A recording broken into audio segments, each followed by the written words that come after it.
Welcome to S&P Knowledge Series. In this episode, let's discuss on the topic supplies from DTA to SEZ, whether export duty applicable. Authored by S.N. Panigrahi. Certified PMP, Authorized Training Partner, ATP, Instructor PMI, USA. Fellow Institutions of Engineers, FIA, and Chartered Engineer. GST and International Business and Projects Consultant. Corporate Trainer, Mentor and Author. National Council Member IIMM. Before deliberating on the subject, let's first understand Introduction to SEZ. The Special Economic Zones Act 2005 was passed by Parliament in May 2005, which received presidential assent on 23 June 2005. After extensive consultations, the SEZ Act 2005, supported by SEZ rules, came into effect on 10 February 2006, providing for drastic simplification of procedures and for single-window clearance on matters relating to central as well as state governments. It was based on the SEZ model in China, which is quite successful in terms of export competitiveness, employment generation, GDP growth, and attracting foreign investment. SEZ Act and Rules. The SEZ Act 2005 envisages key role for the state governments in export promotion and creation of related infrastructure. A single window SEZ approval mechanism has been provided through a 19-member Inter-Ministerial SEZ Board of Approval (BOA). The SEZ Rules 2006 provide for simplified procedures for development, operation, and maintenance of the special economic zones and for setting up units and conducting business in SEZs. Objectives of the SEZ Act. The main objectives of the SEZ Act are generation of additional economic activity, promotion of exports of goods and services, promotion of investment from domestic and foreign sources, creation of employment opportunities, development of infrastructure facilities. It is expected that this will trigger a large flow of foreign and domestic investment in SEZs, in infrastructure and productive capacity, leading to generation of additional economic activity and creation of employment opportunities.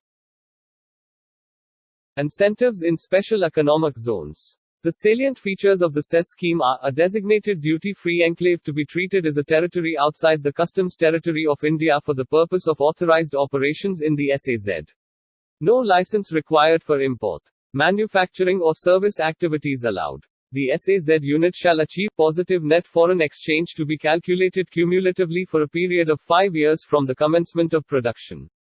Domestic sales subject to full customs duty and import policy in force. SEZ units will have freedom for subcontracting. No routine examination by customs authorities of export-import cargo. SEZ developers, co-developers and units enjoy direct tax and indirect tax benefits as prescribed in the SEZ Act 2005. Incentives for SEZs to enhance exports and promote FDI. Duty-free import, domestic procurement of goods for development, operation, and maintenance of SEZ units.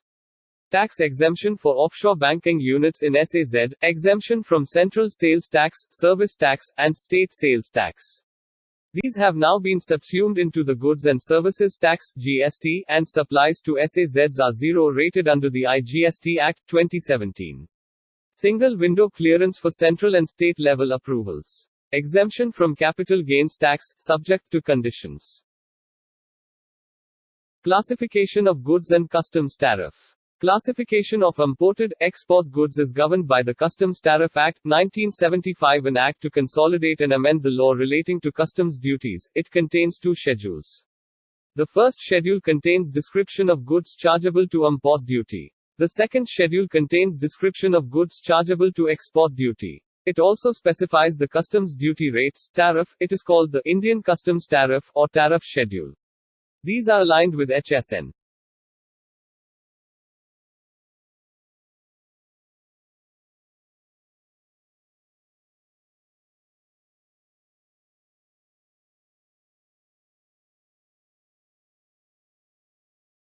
Export duty. Customs duty is a variant of indirect tax and is applicable on all goods imported, and a few goods exported, out of the country.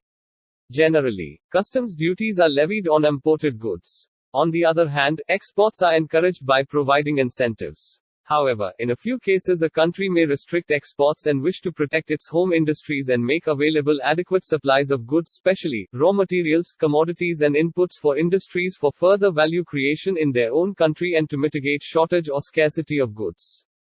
Therefore, to discourage exports from the country, export duty is imposed. Also, export duties are levied to prevent raising of prices and contain inflation in the domestic market. Export duties act as an effective means of protection for domestic industries, and duty is levied on goods exported from a country based on specific ad valorem, that is based on certain percentage of FOB value, or compound, that is a combination of both.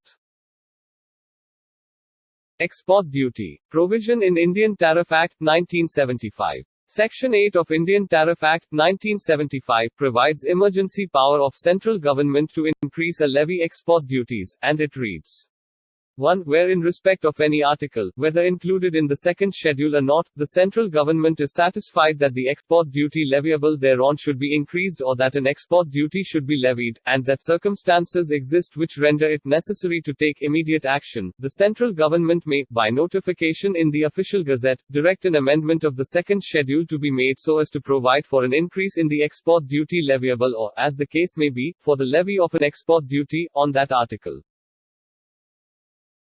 Examples of export duty. As per second schedule of Customs Tariff Act 1975, following are some of the examples of items on which export duty is levied.